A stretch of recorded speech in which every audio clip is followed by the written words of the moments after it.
أعوذ بالله من الشيطان الرجيم بسم الله الرحمن الرحيم الحمد لله الذي هدانا لهذا وما كنا لنهتدي لولا أن هدانا لقد جاءت رسل ربنا بالحق والصلاة والسلام على النبي الأمي الخالق لما سبق والفاتح لما سبق المؤمن بالحق بالحق بالخالص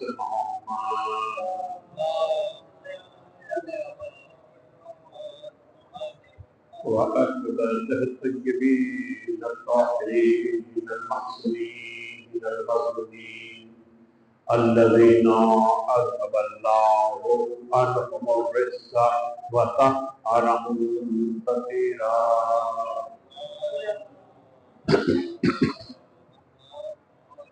أما بعد فقد قال الله تبارك وتعالى في كتابه المجيد والقرآن الحكيم بسم الله الرحمن الرحيم إنا أول بيت وضع للناس الذي ببركة مباركا وهدى للعالمين.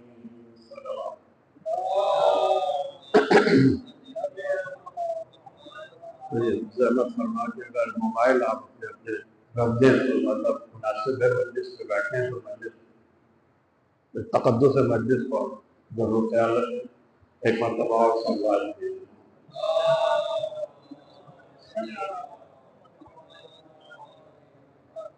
مجلس جیسا کہ آپ کے علم میں ہے کہ مومنہ کے سوئل کے موقع پر اشارے ثواب کے لیے منعقد کی جا رہی ہے.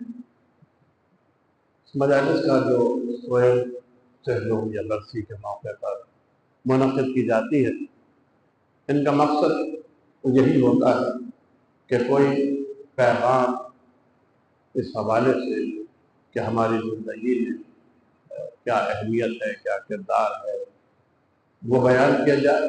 اس سے ہم کچھ سبق سیکھیں، کچھ تاریخ کے اوراق سے سبق آپ کو بتایا جائے، کوئی پیغام پہنچایا جائے، کچھ اہمیت اجاگر کی جائے. چونکہ مجلس مومنہ کی ہے، خاتون کی ہے، تو ظاہر ہے کہ اسی اعتبار سے، اور یہ خاتون ماں ہے بچوں کی، تو عورت اور ماں کے حوالے سے کچھ آپ کی خدمت درج کرنا چاہتا ہوں. دور حاضر میں ایک بڑی تحریک، بڑا شور آپ بھی سنتے ہوں گے، آزادی نسواں کے نام پر عورت کو مس گائیڈ کیا جا رہا ہے، اور یہ کہا جاتا ہے کہ صاحب اسلام نے عورت کو کوئی مقام نہیں دیا، کوئی مرتبہ نہیں دیا، اور اسلام میں عورت کی کوئی عزت نہیں ہے. اسلام دین فطرت ہے اور اسی کا بنایا ہوا ہے جس نے کائنات کو بنایا. ظاہر ہے جب کائنات کو بنانے والے نے چیز بنائی ہے تو جس مقصد کے لیے بنائی گئی ہے اسی مقصد کے اعتبار سے تخلیق کیا گیا اور وہی ذمہ داریاں دی گئی. ایک مثال چھوٹی سی دے دوں آگے بڑھنے سے پہلے. ایک گاڑی بنتی ہے، اس گاڑی میں اسٹیئرنگ بھی ہوتا ہے اور ویل بھی ہوتا ہے. دونوں گول ہیں، اسٹیئرنگ بھی گول ہے اور ویل بھی گول ہے، لیکن اسٹیئرنگ کی جگہ ویل نہیں آ سکتا اور ویل کی جگہ اسٹیئرنگ نہیں آ سکتا. جو جس مقصد کے لیے بنایا گیا ہے اسے اسی مقام پر، اسی مرتبے پر رکھا جائے. خالق فطرت نے عورت کو اتنی اہم اور اتنی بڑی ذمہ داری دی ہے کہ جس کی طرف عورت توجہ نہیں کرتی. اور وہ دو ذمہ داریاں ہیں جو عورت کو دی گئی. ایک نسل کی بقا کی ذمہ داری اور دوسرے نسل کی تعمیر کی ذمہ داری. دو لفظوں پہ غور کیجئے گا. نسل کی بقا کی ذمہ داری اور نسل کی تعمیر کی ذمہ داری. بقا اور چیز ہے، تعمیر اور چیز ہے. بقا میں اگرچہ کہ عورت کے ساتھ مرد کا اشتراک ہے، لیکن تعمیر میں 99% ذمہ داری عورت کی. اور اگر عورت کا مزاج، عورت کا کردار، عورت کی فکر اس لائق نہ ہو تو پھر نبی کی اولاد بھی بگڑ جاتی.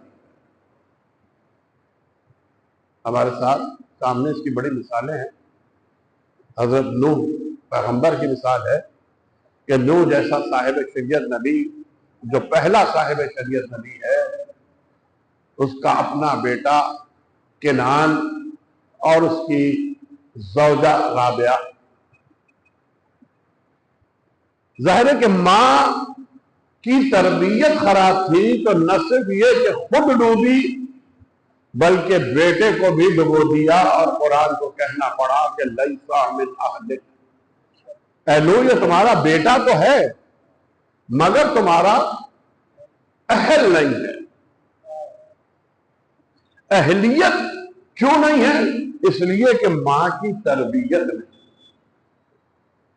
تو عورت کی یہ بڑی ذمہ داری ہے کہ وہ نسل کی بقا کا بھی سبب بنے اور نسل کی تعمیر کا بھی سبب بنے.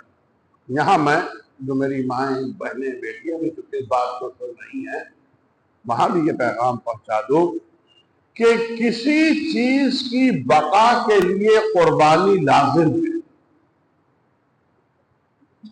اگر قربانی نہیں ہوگی تو بقا نہیں ہوگی.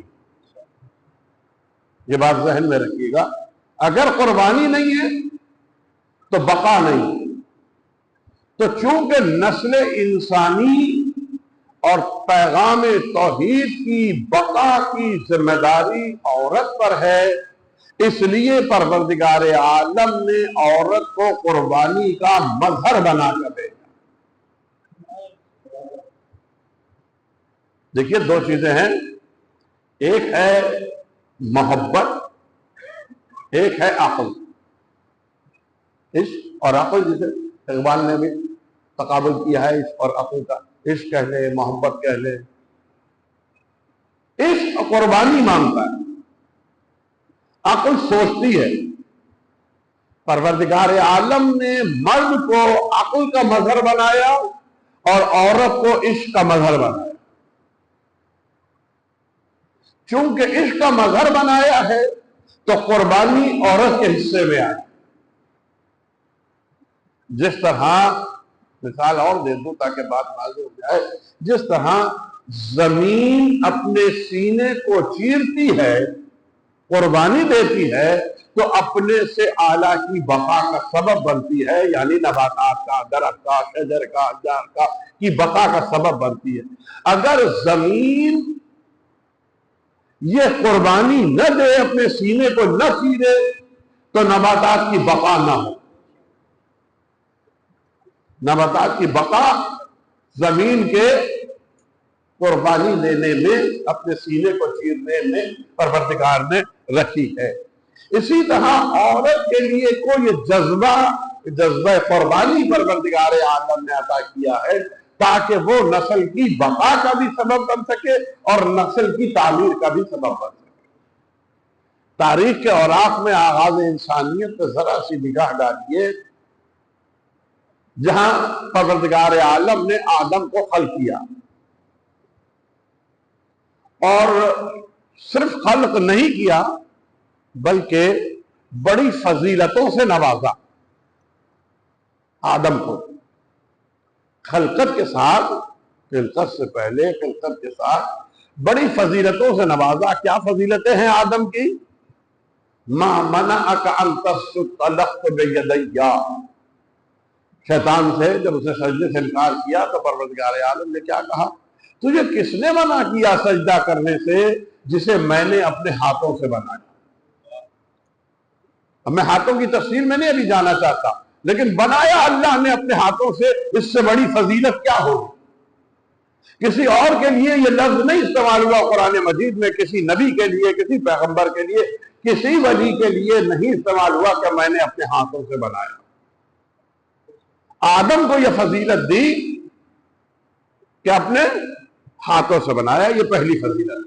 دوسری فضیلت یہ ہے کہ کہا فَنَفَخْتُ فِيهِ مِن رُوحِي فَقَعُوا لَهُ سَاجِدِينَ، جب میں اس میں اپنی روح سے پھونکوں تو تم اسے سجدہ کرنا۔ تو دوسری فضیلت آدم کی یہ ہے کہ پروردگار نے اپنی روح پھونک کے آدم کو حیات عطا کی۔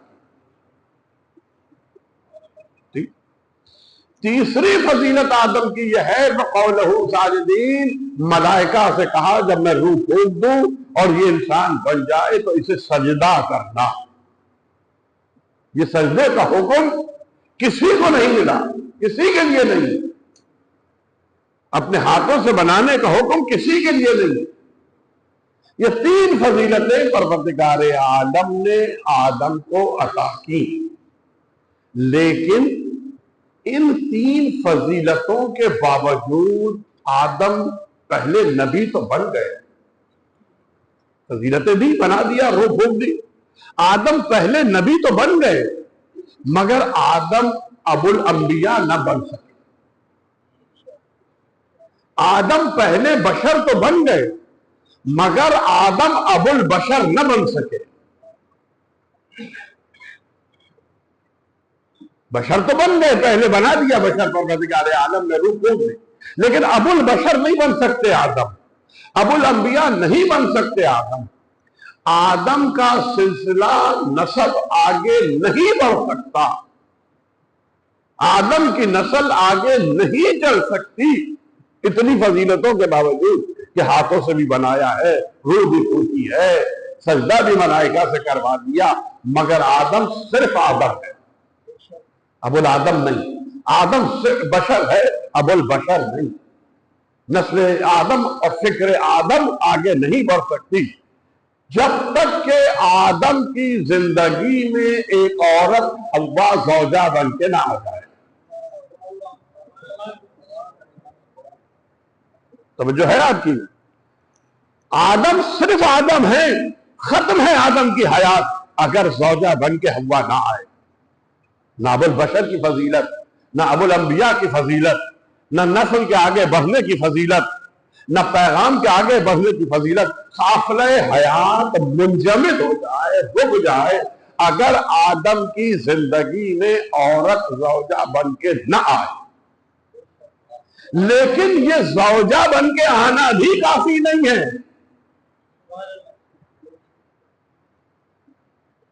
آدم کی زندگی میں حوا کا زوجہ بن کے آنا کافی نہیں ہے۔ میں نے آج سے کوئی 40-35 سال پہلے شیخ پورہ میں ایک مجلس میں خطاب کرتے ہوئے وہاں میں گیا تو کھیتی باڑی بات تھی، اور میں نے ان سے جب پوچھا تو گندم اور چاول کا انہوں نے مجھے فرق بتایا کہ صاحب یہ گندم ہے اور یہ چاول ہے، وہ مٹی لگا کے رکھتے ہیں، اور یہ پانی میں جو کھڑا ہوا ہے اس سے پودے یہ چاول ہیں، تو یہ پودے یہاں سے نکال کے وہاں لگائے جائیں گے۔ چاول کا پودا جو ہے وہ جب اتنا بڑا ہو جاتا ہے پانی میں تو اسے ایک جگہ سے دوسری جگہ منتقل ہوتا ہے، وہ وہاں جا کے مکمل ہوتا ہے۔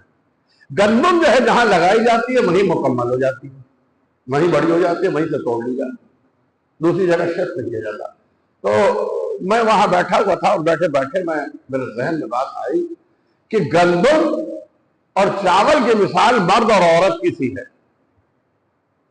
گندم جہاں بویا جاتا ہے وہیں کاٹا جاتا ہے، مرد جہاں پیدا ہوتا ہے وہیں کامل ہوتا ہے۔ چاول جہاں بویا جاتا ہے وہاں سے نکال کے دوسری جگہ مکمل ہوتا ہے، عورت جہاں پیدا ہوتی ہے وہاں کامل نہیں ہوتی، دوسرے گھر میں آ کے کامل ہوتی ہے، مکمل۔ لیکن مکمل کب ہوتی ہے عورت؟ پیدا ہوئی تو بیٹی، بیاہ کے آئی تو زوجہ۔ نہ بیٹی بننے سے مکمل ہوتی ہے، نہ زوجہ بننے سے مکمل ہوتی ہے، عورت مکمل ہوتی ہے ماں بننے سے۔ سلوات بھیج دے پر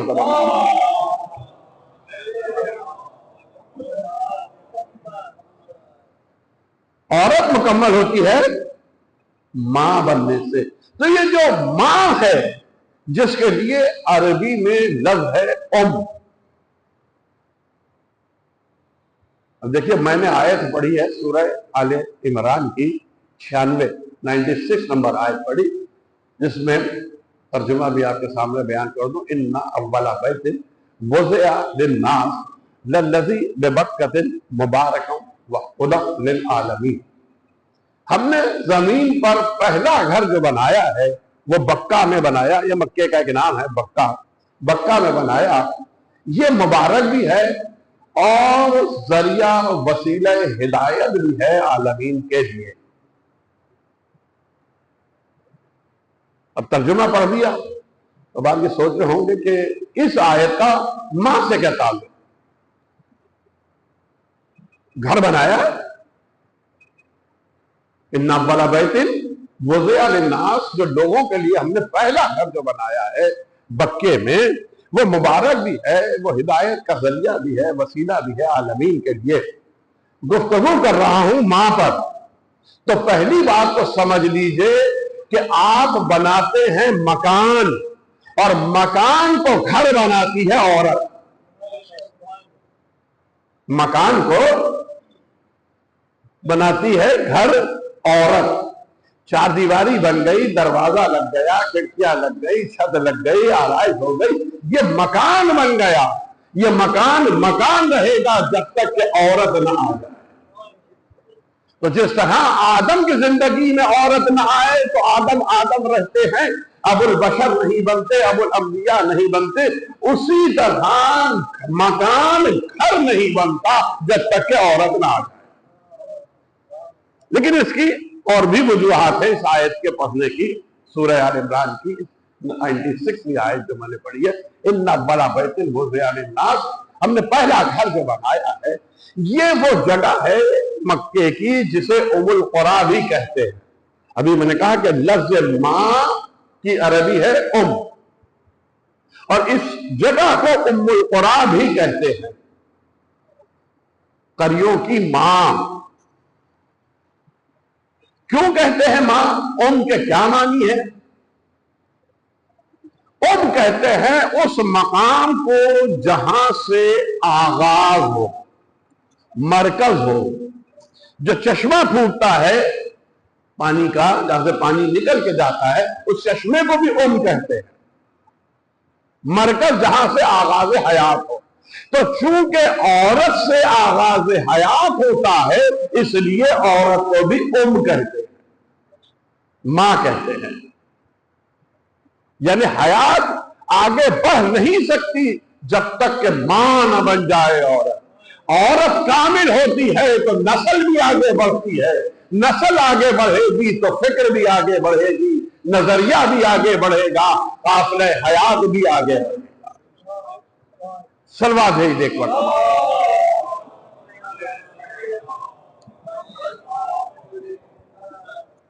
تو آپ ظاہر ہے کہ ہر انسان کی یہ فطرت ہے، اور فطرت کا تقاضا ہے کہ وہ جینا چاہتا ہے، وہ زندہ رہنا چاہتا ہے.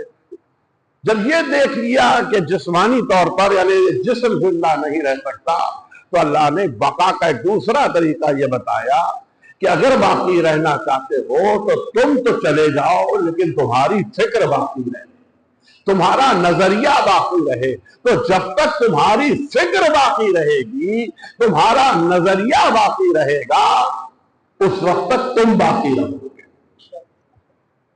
اس وقت تک تم باقی رہو گے. جسم اگر نظریے کی بقا کے لیے قربان بھی کرنا پڑے تو قربان کر دینا، اس لیے کہ جسم قربان نہیں بھی کرو گے تو ایک دن مٹی کے نیچے جائے گا.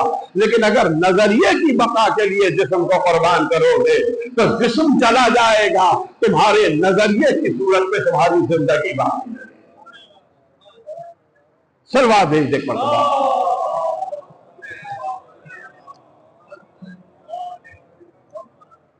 تمہارے نظریے کی صورت میں اس نظریے کی بقا کا انحصار عورت کی ذات پر ہے، عورت کے کردار پر ہے، عورت کے مزاج پر ہے کہ کیسے وہ تعمیر کر رہی ہے آنے والی نسل کی. تو یہ جو آج کل بہت زیادہ آزادی نسواں کے نام پر شور مچایا جاتا ہے کہ عورتوں کے حقوق نہیں ہے اور ہماری مرضی اور ہماری مرضی. تو مرضی اس کی ہے جس نے پیدا کیا. مرضی نہ میری ہے نہ مرضی آپ کی ہے، نہ مرضی عورت کی ہے نہ مرد کی ہے، نہ بیٹی کی ہے نہ ماں کی ہے نہ بیوی کی ہے. مرضی اس کی ہے جس نے پیدا کیا اور جس مقصد کے لیے پیدا کیا. جب تک وہ مقصد پورا ہوتا رہے گا کوئی موت اسے فنا نہیں کر سکے. کوئی موت اسے فنا نہیں کر سکے گی، ختم نہیں کر سکے گی، اس لیے کہ مقصد کے لیے پیدا کیا، مقصد باقی ہے. تو کعبے کو بنایا، یہ مرکز ہے، یہ مرکز حیات ہے، یہ مرکز ہدایت ہے کعبہ. اور اس کعبے سے ایک اور ماں کی وابستگی ہے، ماں سے نہیں ہٹا، ایک اور ماں کی وابستگی ہے جس کا نام آپ سنتے ہیں. اس ماں کا نام ہے ہاجرہ.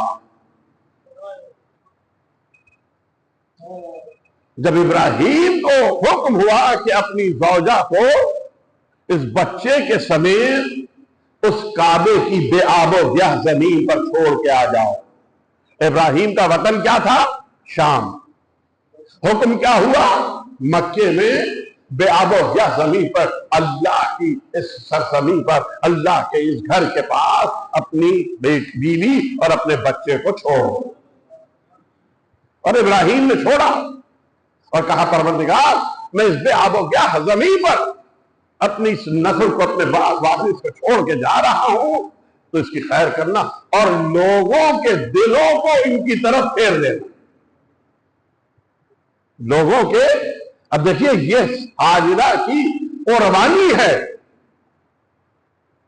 جس نے ابراہیم کے نظریے کو باقی رکھا ہے. قربانی کیا ہے کسی میں اتنا حوصلہ کہ وہ اپنی بیوی اور اپنے بچے کو ایک بے آب و گیا جنگل میں چھوڑ دے جہاں نہ پانی ہے نہ دانا ہے؟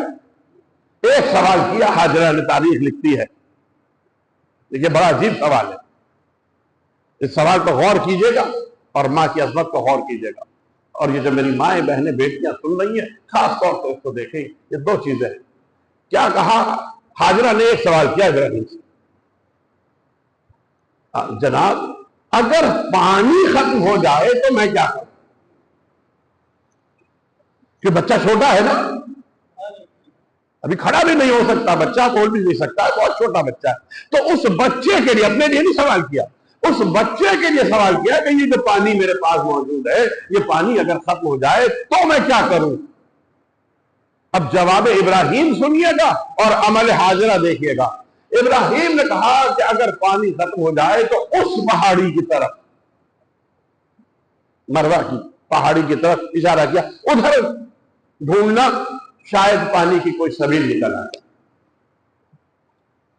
چلے گئے ابراہیم، پانی ختم ہو گیا، بچہ پیاس سے بلکنے لگا.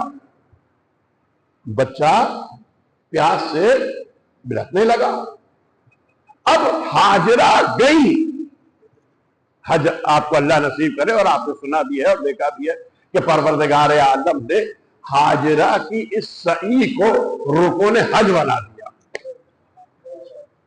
کیوں بنایا؟ ذرا اس پہ توجہ کیجئے گا. یہ تو بہت سنا ہوگا آپ نے کہ بنا دیا صاحب، ہاجرہ دوڑی تھی بنا دیا. گئی ہاجرہ، پانی نہیں تھا، واپس آ گئی صفا کی طرف، مروہ کی طرف گئی، پانی نہیں تھا، واپس آ گئی. بھئی اگر آپ کو پانی کی تلاش ہے اور آپ گئے، آپ نے دیکھا ادھر نہیں ہے پانی، تو اب آپ دوسری مرتبہ ادھر جائیں گے یا نہیں جائیں گے؟ اچھا 2 دفعہ دیکھ لیا، تیسری دفعہ تو ادھر جائیں گے، چوتھی دفعہ ادھر جائیں گے کہ وہاں ہو، شاید وہاں نہیں تو وہاں ہو. ہے ہی عقل کا تقاضا یا نہیں ہے؟ اور اس جملے پہ غور کیجئے گا اور اس کی ذرا سی اہمیت کو سمجھیے. نہیں گئی ہاجرہ، تواریخ لکھتی ہیں اور آپ کو معلوم بھی ہے صفا و مروہ کے ساتھ چکر لگانے، تو یہ 7 دفعہ ادھر ہی گئی ہے مروہ کی طرف. صفا کیوں گئی 7 دفعہ؟ بھئی ایک دفعہ گئی پانی نہیں ہے، اب ادھر جائے، دوسری دفعہ بھی چلو دیکھ لیا، دوسری شاید ہو، نہیں گئی، پھر ادھر چلی جائے، ادھر چلی جائے، نہیں گئی. مروہ ہی کی طرف 7 چکر ہاجرہ نے لگائے. کیوں لگائے؟ اس لیے کہ ابراہیم کہہ کے گئے تھے کہ ادھر جانا، ادھر مرنا کی طرف پانی نظر آئے گا۔ اب اگر پانی نہ بھی ملا ادھر تو حاجرہ اپنے شوہر کی نافرمانی کرتے ہوئے ادھر جا کے پانی نہیں ڈھونڈ رہی، ادھر جا کے پانی نہیں ڈھونڈ رہی، حاجرہ وہی کر رہی ہے جو نبی کہہ کے گیا ہے اللہ کا کہ ادھر ادھر نہیں جانا، جانا وہی ہے جہاں نبی نے کہا۔ صلوات بھیجے پر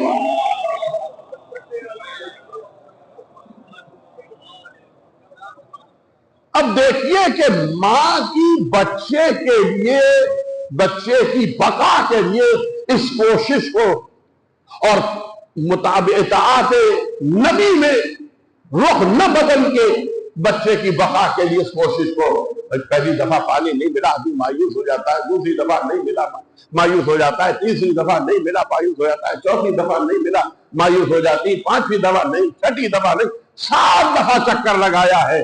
حاجرہ نے مایوسی بھی نہیں آئی، اس لیے کہ نبی کا حکم ہے، اور بچے کے لیے کوشش جاری رکھی۔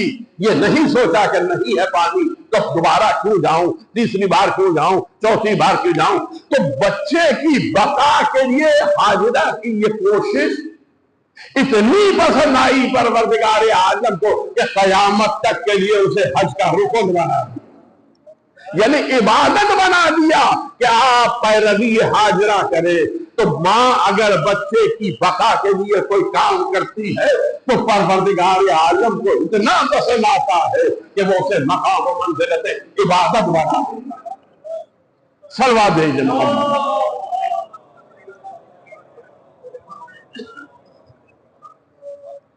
یہ ہے ماں کی اولاد کی تربیت کے لیے جو محنت اور کاوش اور جو جدوجہد ہے، اس کی عظمت۔ وقت گزرا، جب اسماعیل نے ایڑیاں رکھ لی اور پانی نکل آیا، اور اس پانی کے لیے انہوں نے نہر بنائی، اور پانی نہ رکا تو کہا زمزم ٹھہر جا ٹھہر جا۔ سنتے ہیں آپ آب زمزم آب زمزم، جب سے اس کا نام زمزم بن گیا، قبیلہ زرہم یہاں آ کے آباد ہوا۔ ماں کی بس میں اس کعبے کے حوالے سے، کیونکہ مرکز یہ ہے اور بھی ماں مرکز ہے، اس حوالے سے ایک بات اور آپ کی خدمت میں کر دوں۔ چلے گئے، اب لوگ آنے لگے کعبے کے طواف کے لیے، قبیلہ بنی زرہم یہاں آباد ہو گیا، لوگ باہر سے آنے لگے کعبے کی عبادت کے لیے، طواف کے لیے۔ جب آنے لگے تو گھر بہت سارے بن گئے۔ اب تو کعبہ ایک الگ اسٹائل ہے نا، اس وقت وہ بھی ایک 4 دیواری کا کمرہ تھا، سب کے 4 دیواری کے ایک جیسے کمرے تھے، 20 25 50 100 کمرے بن گئے۔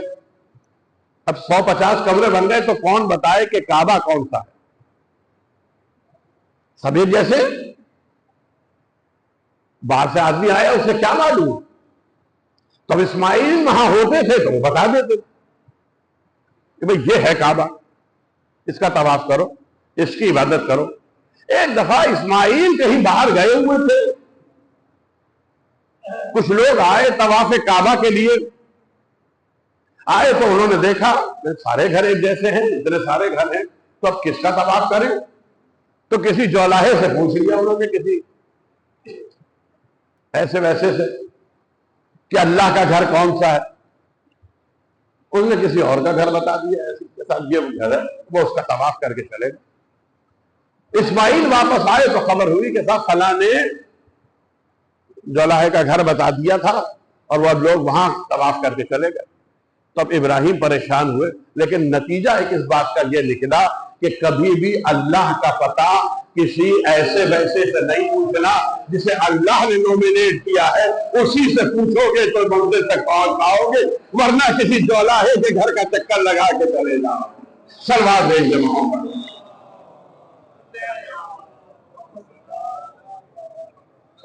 اللہ کا پتہ اگر پوچھنا ہے تو اللہ کے بنائے ہوئے بھیجے ہوئے سے پوچھنا، کسی ادھر ادھر والے سے نہیں پوچھنا، ورنہ جولاہے کے گھر کے چکر لگاتے رہو گے۔ تو عزیزان محترم، جب آئے اسماعیل، پتہ چلا، آ کے پریشان ہوئے۔ ماں نے پوچھا کیا بات ہے، کیوں پریشان ہو؟ کہ ایسے ایسے کسی نے گھر کا پتہ جولاہے کے بتا دیا، لوگ وہاں طواف کر کے چلے گئے، سوچ رہا ہوں کیا کروں۔ ایک مرتبہ حاجرہ نے اپنا دوپٹہ پھاڑا دیا اور لے کے اسماعیل کو دیا کہ یہ کعبے پہ لگا دو، یہ نشانی بن جائے کعبے کی اور یہ اعلان کر دو کہ جو جس گھر پر کالا کپڑا یہ لٹک رہا ہے وہ اللہ کا گھر ہے، اور کسی دوسرے کو اس بات کی اجازت نہیں ہے کہ وہ اپنے گھر پر کالا کپڑا لگائے۔ کسی دوسرے کو مکے میں اجازت نہیں کہ اپنے گھر پر کالا کپڑا لگائے، یہی ایک واحد گھر ہے جس پہ کالا کپڑا لگا ہے۔ تو جو آئے وہ اس کالے کپڑے والے گھر کا طواف کرے۔ وہ ادا بھی پروردگار عالم کو ہاجرہ کی اتنی پسند آئی کہ قیامت تک کے لیے خانہ کعبہ کے غلاف کو کالا قرار دے دیا کہ ہاجرہ تمہاری سنت کو اب ہم ختم نہیں ہونے دیں گے، ہم باقی رہیں گے۔ یہ ہے اس ماں کا کردار جس نے اسماعیل کی تربیت کی۔ اور اسماعیل کون ہے؟ مقام اسماعیل کیا ہے؟ بس گفتگو کو ختم کرنا۔ مقام اسماعیل کیا ہے؟ ابراہیم کہتے ہیں یا بنی انی اری فی المنام انی اذبحک، اے بیٹا میں خواب میں دیکھ رہا ہوں کہ میں نے تمہیں ذبح کیا ہے، میں نے تمہیں ذبح کر رہا ہوں۔ یا بنی انی اری فی المنام، خواب میں دیکھا ہے۔ بیٹے نے یہ نہیں کہا کہ بابا خواب ہی تو ہے، بابا خواب کی تعبیر کچھ اور بھی تو ہو سکتی ہے۔ دیکھیے یہ ہے مقام اسماعیل، بابا خواب ہی تو ہے، بابا خواب کی تعبیر کچھ اور بھی تو ہو سکتی ہے۔ نہیں، یا ابت افعل، اے بابا وہ عمل کیجئے جس کا آپ کو حکم دیا گیا ہے، ما تؤمرون، جس کا آپ کو حکم دیا گیا اس پہ عمل کیجئے۔ یہ عظمت اسماعیل ہے کہ باپ یہ کہے کہ میں نے خواب دیکھا ہے۔ اسماعیل جانتے ہیں میرا باپ نبی ہے، نبی کے خواب سچے ہوا کرتے ہیں، اگر خواب دیکھا ہے تو ذبح کرنا ہے، بابا عمل کیجئے آپ جس کا آپ کو حکم دیا گیا ہے۔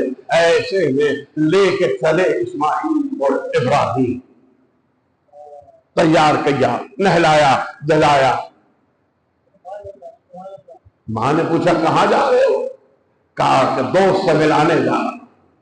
خلیل اللہ ہے نا، اللہ دوست ہے، ابراہیم جھوٹ نہیں بول رہے، ابراہیم خلیل اللہ ہے، اللہ سے دوست سے ملانے جا رہا ہوں۔ لے کر آئے ابراہیم، جب لائے تو پہلی مرتبہ شیطان نے ابراہیم سے کہا ابراہیم کیا بوڑھے ہو گئے، سکیا گئے، خواب پہ بیٹے کو ذبح کر رہے ہو، تمہارے دماغ میں ہذیان ہو گیا، تم بیٹے کو ذبح کر دو گے خواب کی بنیاد پر؟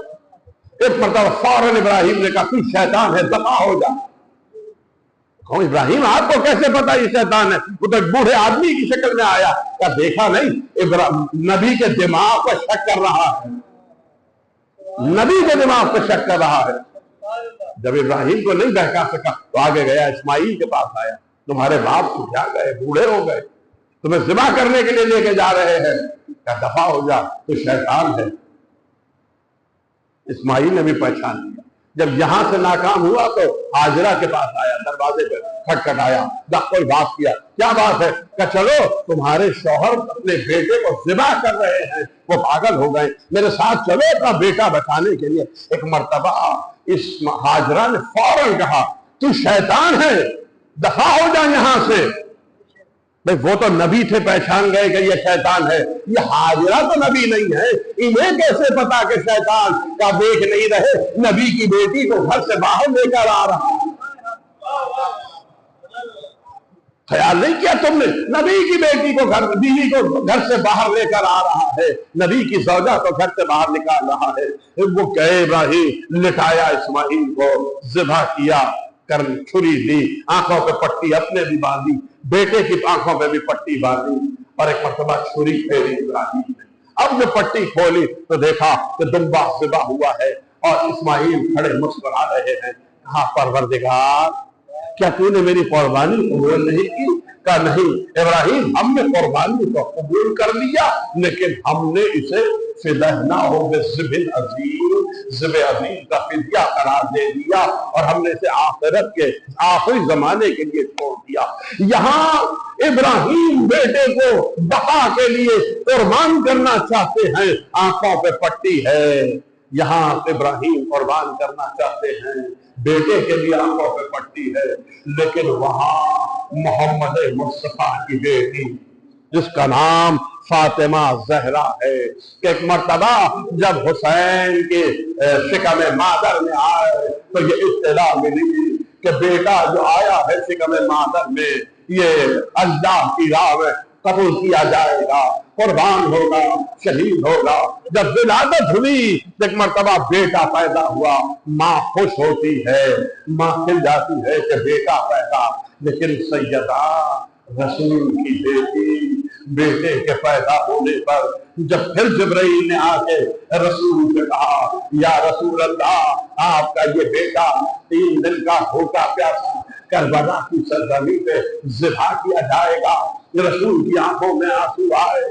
بیٹی نے پوچھا بابا یہ رونے کا کون سا مقام ہے؟ کہ بیٹا ابھی جبرائیل آئے تھے، جبرائیل کہہ رہے تھے کہ حسین کو کربلا کی سرزمین پہ ذبح کیا جائے گا۔ کہا بابا کیا آپ اس وقت نہ ہوں گے؟ کہا نہیں بیٹا میں نہیں۔ کہا بابا کیا علی اور مرتضیٰ بھی نہیں ہوں گے؟ کہا نہیں علی اور مرتضیٰ بھی نہیں ہوں گے۔ بابا کیا میں بھی نہیں ہوں گی؟ نہیں بیٹا تم بھی نہیں ہوں گی، حسن بھی نہیں ہوں گے۔ حسین کے پھر کہا سیدہ نے بابا پھر میرے حسین کو روئے گا کون؟ بابا میرے حسین پہ روئے گا کون؟ تو بس اتنا کہا رسول نے سیدہ پریشان نہ ہونا، خدا ایک قوم کو پیدا کرے گا جس کے بوڑھے تیرے حسین کے بوڑھوں کو روئیں گے، جس کے جوان تیرے حسین کے جوانوں کو روئیں گے، جس کی عورتیں تیرے حسین کی عورتوں کو روئیں گی۔ بس یہ سنا اور پھر سیدہ نے تربیت کرنا شروع کی۔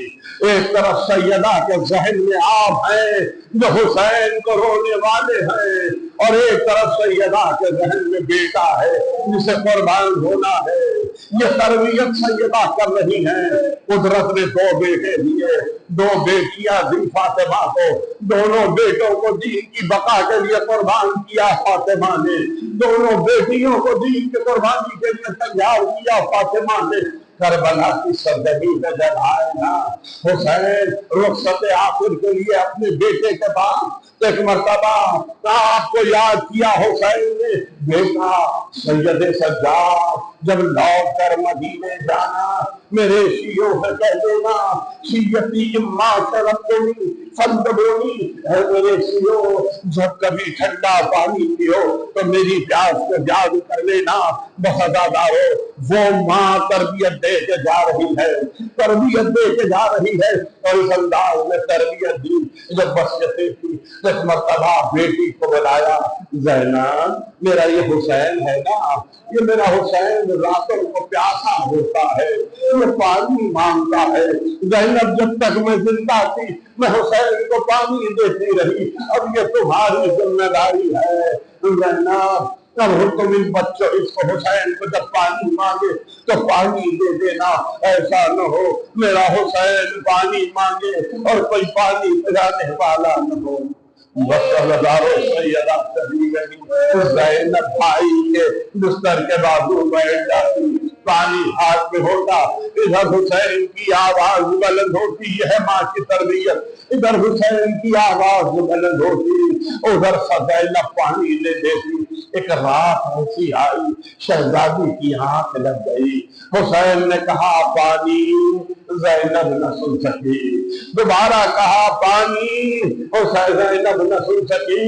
سیدہ علی کے خواب میں آئی، ابو الحسن جلدی اٹھو، ابو الحسن جلدی اٹھو، حسین پانی مانگ رہا ہے، کوئی پانی دینے والا نہیں ہے، میرا حسین پیاسا ہے۔ اگر حسین نے 3 مرتبہ پانی مانگ لیا تو قیامت آ جائے گی۔ میں کہوں گا شہزادی حسین 3 دن کا پیاسا تو نہیں ہے نا، حسین مجبور تو نہیں ہے نا، پانی بند تو نہیں ہے نا، اٹھ کے حسین پانی پی سکتا ہے نا۔ ذرا کربلا میں آئیے ام رباب سے پوچھئے یہ کیسی ماں ہے، یہ کیسی ماں ہے جس کا 6 مہینے کا بچہ اتنا پیاسا ہے کہ ہونٹوں پہ پپڑیاں جم چکی ہیں اور کہیں پانی نہیں ہے، اور ایسے میں حسین کہتے ہیں لاؤ میرا باپ علی اکبر کو ہمارے حوالے کرو، ہم پانی کا بندوبست کرتے ہیں۔ لے کے جاتے ہیں حسین، اور جب لے کے آتے ہیں کعبہ کا دامن ڈالا ہوا، اور آ کے میرے باپ کو گھرے خیمہ پہ بلاتے ہیں۔ حسین پوچھتے ہیں میرا باپ میں کون ہوں؟ کہا والی حجت خدا ہے۔ کہا میرا باپ صبر کرو گی؟ کہا والی کروں گی۔ اب جو حسین نے ابا کے دامن کو پلٹا تو بیٹے کا چھدا ہوا گلا دیتا بس ایک جملہ کہا علی اکبر کیا تیرے جیسے بچے بھی شہید کیے جاتے ہیں؟